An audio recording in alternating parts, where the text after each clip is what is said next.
Good morning. Good morning from Melbourne, Australia. Good evening to my friends in the United States.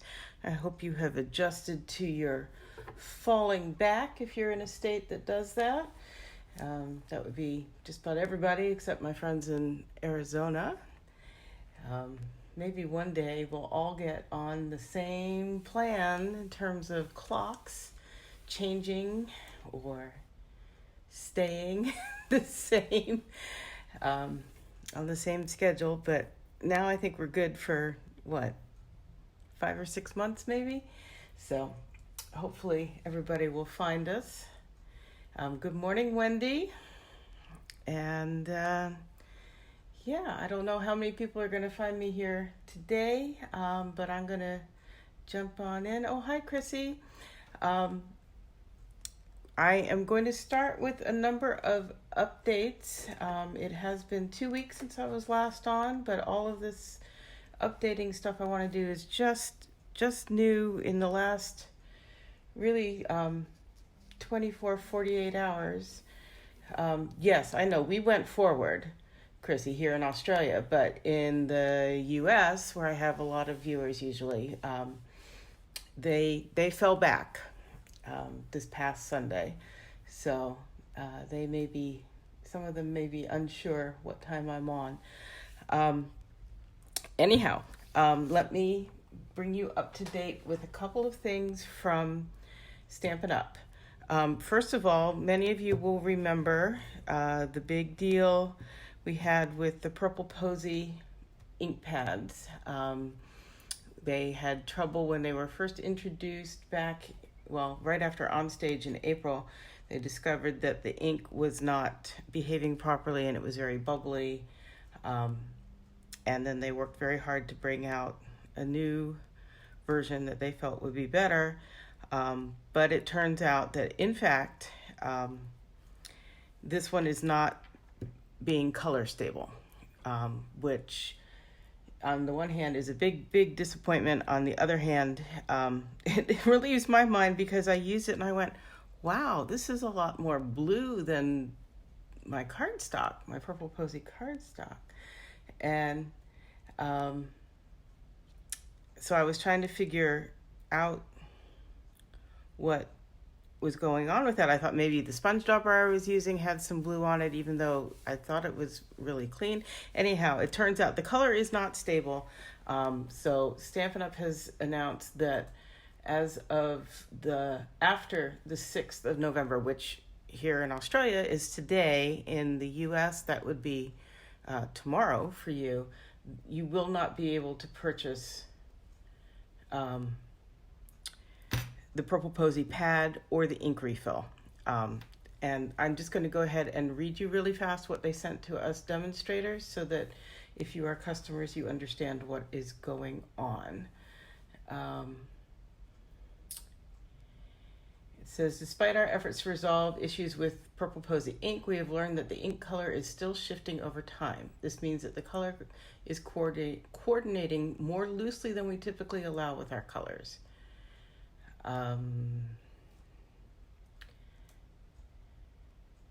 All of Stampin' Up's exclusive ink colors are run through a vigorous series of tests to get ahead of challenges like this and to ensure colors are accurate and meet our standards of coordination.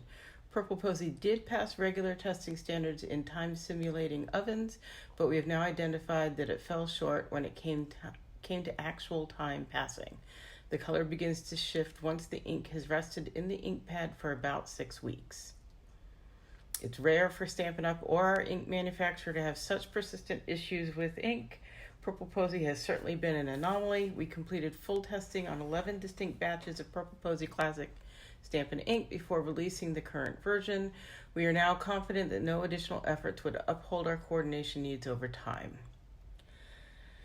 So, if you purchased a Purple Posy pad or refill, if you are a demonstrator, get in touch with demonstrator support and they will issue you a coupon which is equivalent to the price of a stamp pad. At least that's what it is here in Australia. I presume it is in all markets. If you are a customer, contact your demonstrator and your demonstrator will be able to help you. So That is disappointing. But do be aware that the markers, the regular Stampin' Right watercolor markers, the Purple Posy Stampin' Blends, the cardstock, they are all still going to be available through the 2021 annual catalog. The regular run of those ink colors. It's just the stamp pad and the ink refill that are being discontinued. Even if you see them in next year's annual catalog, they will not be available to order. That's the other thing they wanted us to let you know. So, sad news, but so long, Purple Posy ink pad. The other thing I wanted to be sure you were aware of is if you do not have Delicata inks, but you've been thinking about them, they have announced that they are available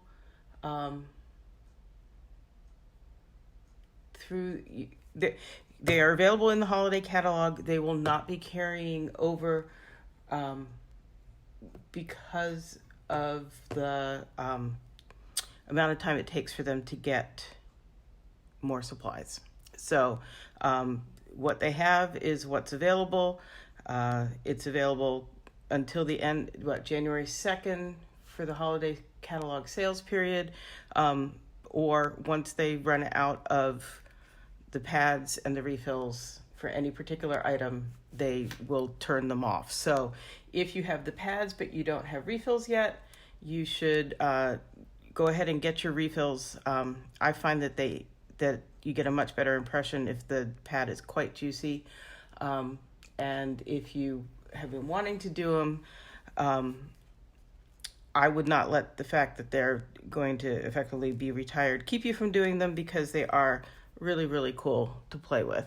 And they are different to doing the heat embossing. So, they're very nice inks. It's just, I guess, a supply issue, as so often is the case when you have a third-party item. And these are by Tsukineko, which is the same as our Memento. So anyhow, that's the update on those. Now, the other thing I wanted to let you know about in the Stampin' Up! World, and this is,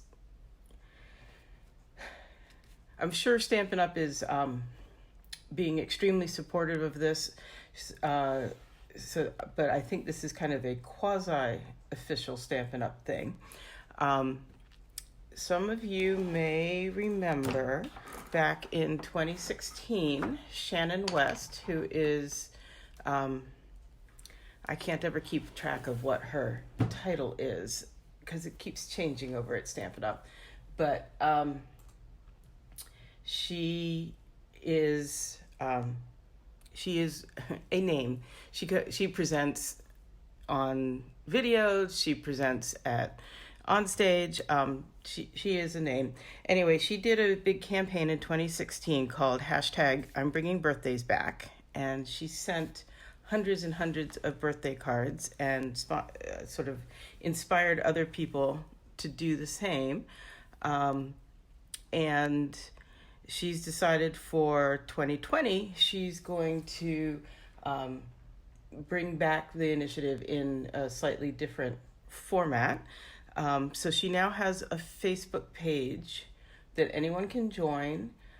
She's collecting a database of people's names and birth date and encouraging people to send cards to each other and to post about sending birthday cards to other people.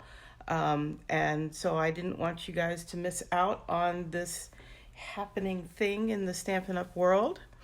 And I will put links in the comments of this video, both on Facebook and YouTube. And I will mention it in my blog a time or two, I'm sure, to let you know how to find her Facebook group for I'm Bringing Birthdays Back, and get signed up. If you do it in the next couple of days, or the next day, today, I don't know. I can't remember exactly how long it's open for. She has I think 10 of these Stampin' Up! Produced rubber stamps with her hashtag that she's giving away for two different posts. And I'm sorry, I didn't pay attention to all of the details, like the timing on it, because as you see, I still have mine. So, yeah. And then she's also going to put up a link or two to companies where you can get your own version. Apparently, Stampin' Up! Is not going to reissue this stamp. So, although, who knows? Things could change. But you can always just write hashtag I'm bringing birthdays back on your envelope and post online with the hashtag, and you'll be part of the movement. So that's that update. What else did I want to share with you? Yesterday and then again Thursday night, I have been doing my Memories and More, Night Before Christmas Memories and More Christmas card class. And this is one where my customers prepaid and got the Memories and More card set for Night Before Christmas suite. And then they also got a pack of 20 of these note cards and envelopes. I'll show you this one first. I think it's this one. The note card comes pre-printed with this, I guess, halo of stars. They're in cherry cobbler color, and then you can just layer on. Here's another one. Layer on either the 3x4 or the 4x6 pre-printed Memories and More cards and embellish them how you like. This one I popped up on dimensionals and I added a piece of the gold edged ribbon behind it. And here's one where I didn't even pop it up. I just put it on there. Oh, it comes with like 5 or 6 sheets of stickers too. I added a couple of stickers to that one. This one is, again, just flat layered, but I hope you can see that maybe. Each of the ornaments or baubles I've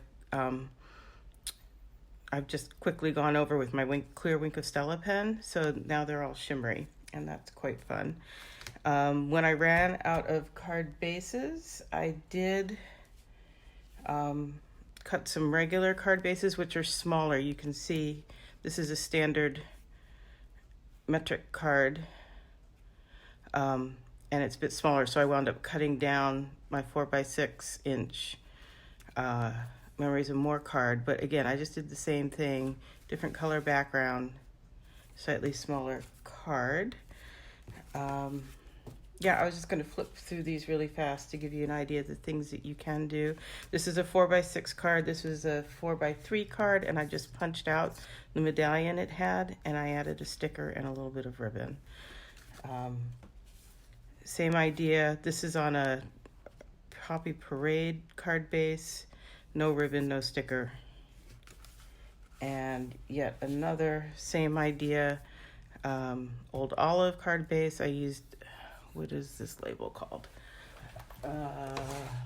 Everyday label that I cut in half and spread apart. This one I cropped with a slightly smaller, I think that's a 2-inch punch, and this one is the 2.5-inch punch. And then I used the brick embossing folder on the Poppy Parade and an Old Olive card base. This one I like so much, I did a bunch of these. This is a 4x6 card that had a tag on it, and you just line up the 4x3 card on it, and it just, I think it makes a cute card just as itself. Hi Gladys, glad you could make it. And here's the same card just on the background by itself. And then again on my own card base with cherry cobbler background, and that's popped up on a dimensional. So there's all different ways you can use these. This one I love. This is just the 3x4 card put on there flat, but I added the puff paint, which is very fun to use. So I did a bunch of those just like that, but I also did one. This is a piece of the Night Before Christmas Designer Series paper that comes in a 6x6 and on just a regular Night of Navy card base. And again, the puff paint. I don't know if you can see how dimensional that is, but it's very fun. It feels, like that spray foam you get at Home Depot or Lowe's to fill in cracks and stuff. It feels kind of like that when it's heated and dried. This is a really simple, again, that's just the card straight on there. And then this is Santa hats that are on a sheet of the Night Before Christmas DSP. And just fussy cut those, or did them on my e-cutter and stuck them on there. And so these cards, I'm going to be honest with you, they're fun to play with. They're quick and easy. This one I cut one of the small cards in half and used it to mat under this one, and on a bigger one, this one I don't think I even had to cut this one. I just turned it the other way and did it on a plain base.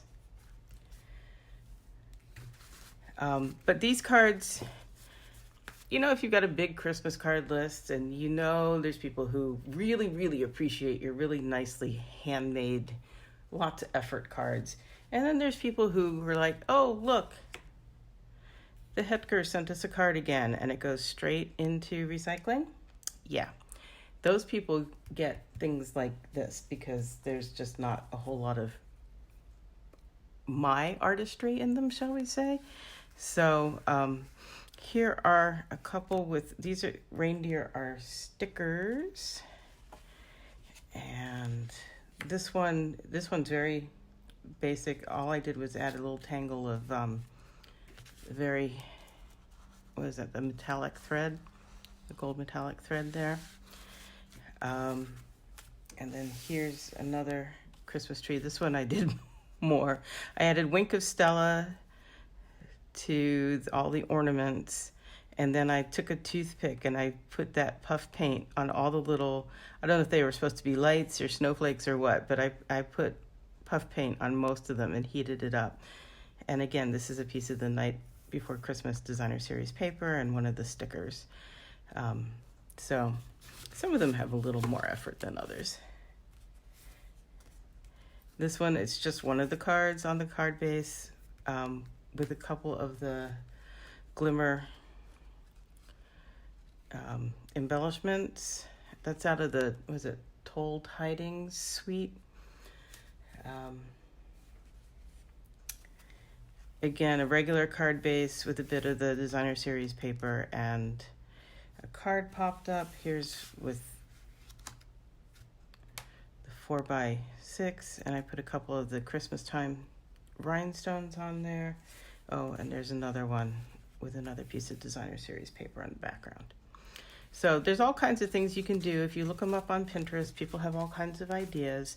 But if you're looking for something that's fun, doesn't take a whole lot of effort, although I cut out a couple of these Santas. This is the card that the Santa comes like that. This one I added the sticker with the sentiment. This one I added the sticker with the reindeer. These I got a little more elaborate, and I fussy cut the Santa and added different things with the Designer Series paper behind, and then the sticker. This one I added some, wow, this is long retired crushed curry, thick baker's twine. But I had some fun, and it was all good. But it's a nice easy way to bulk up your stash of Christmas cards if you need to. So thanks for your indulgence with that, showing you those. To contrast that, here are a couple I made in the last couple days that use that Christmas rose stamp. This one I just used the outline, and I stamped it in Versamark. and put white embossing powder on them. And then,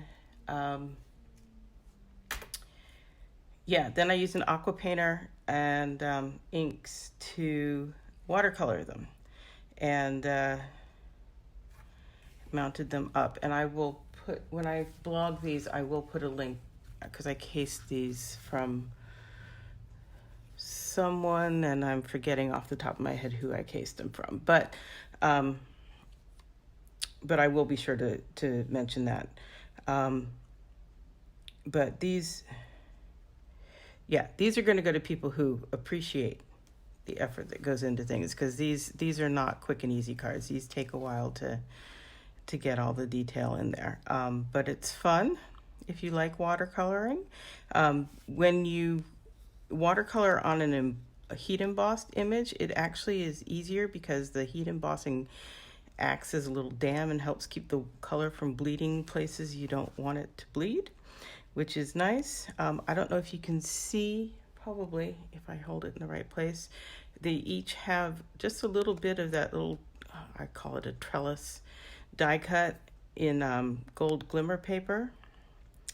And I masked off, this stamp says, wishing you the gifts of the season, and underneath it says peace and joy. And just like the person who I cased from, I just masked that off when I was inking and stamped without those other two words.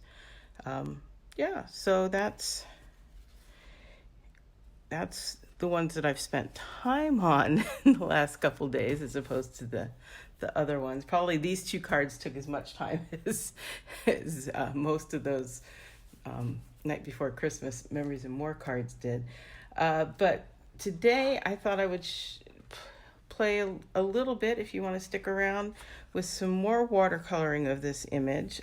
This time I used shimmery white paper instead of watercolor, and I used the gold embossing powder instead of the white. You have to have really good light when you are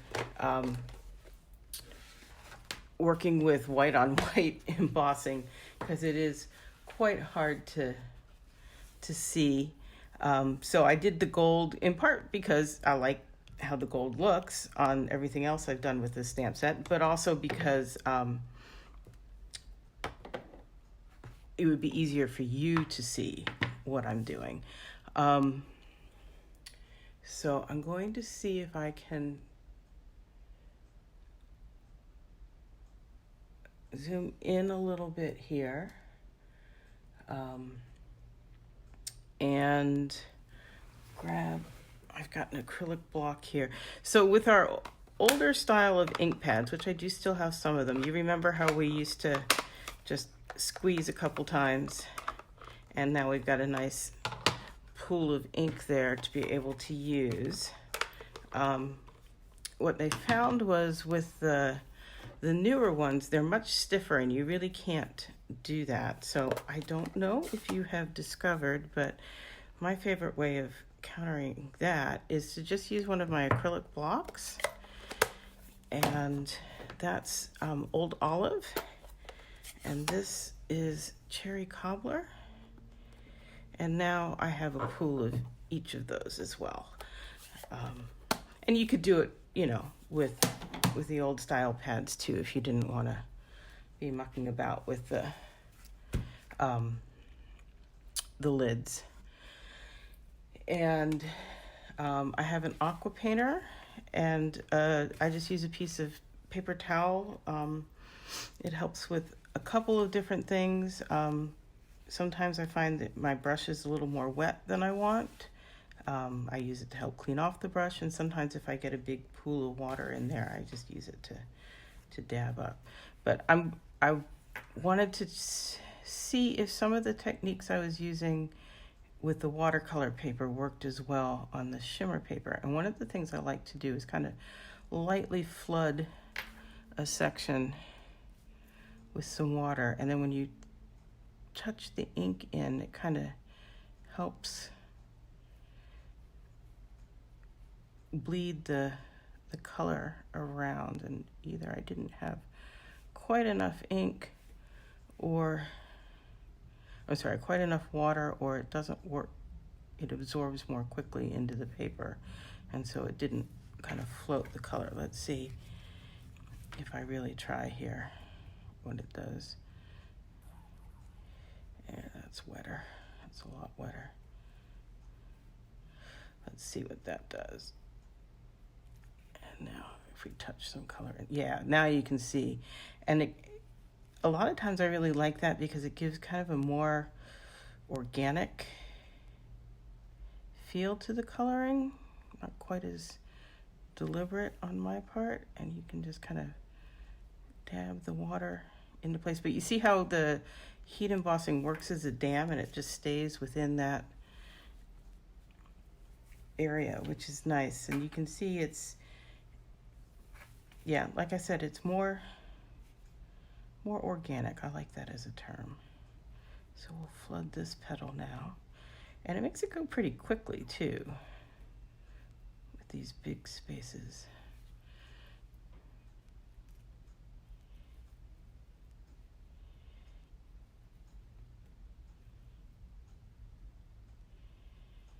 So this can be kind of mesmerizing to me. I don't know about you, but I can tell I've got a really big pool of water in there, so I can just touch like the edge.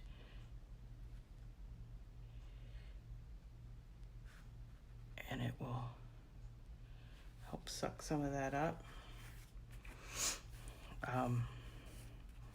So yeah, I don't know if this is a helpful concept to you, if you hadn't seen this before, or just a reminder of how well that works. I will do this petal and I'll move on to something else,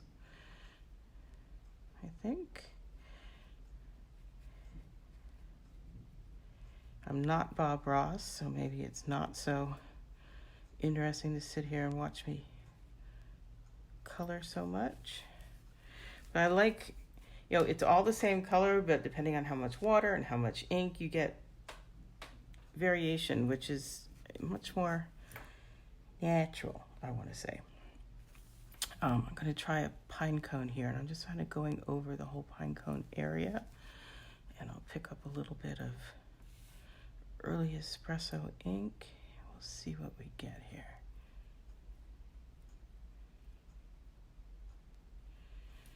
Yeah. And let's see how we do on some leaf or two here. Same kind of adding some water.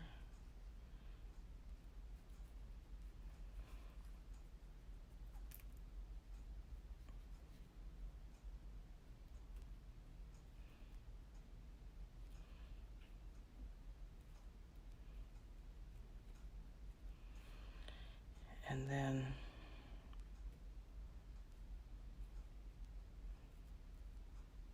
trying to avoid the little berries.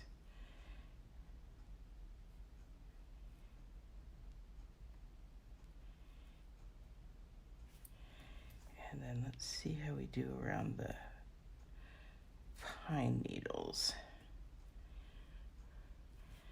Hey, Michelle. There we go. A little bit around those.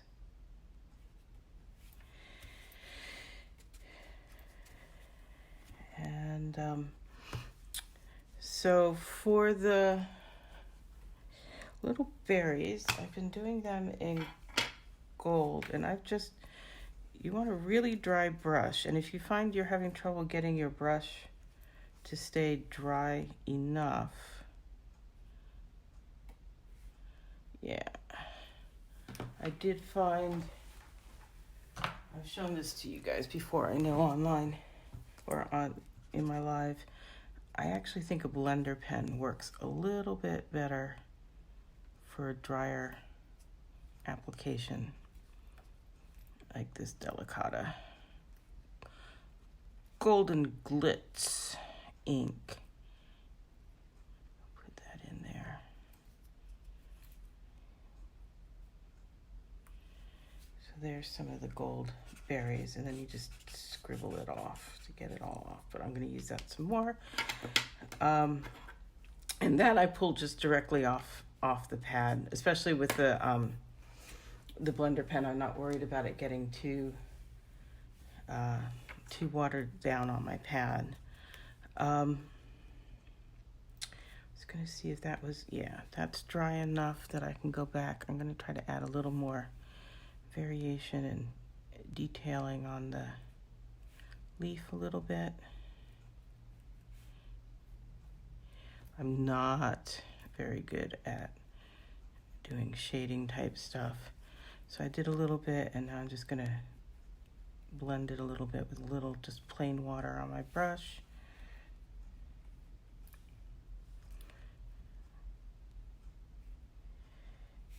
Yeah.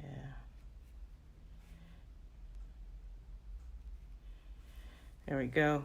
So with the shimmery cardstock, it's a more robust cardstock than our Whisper White.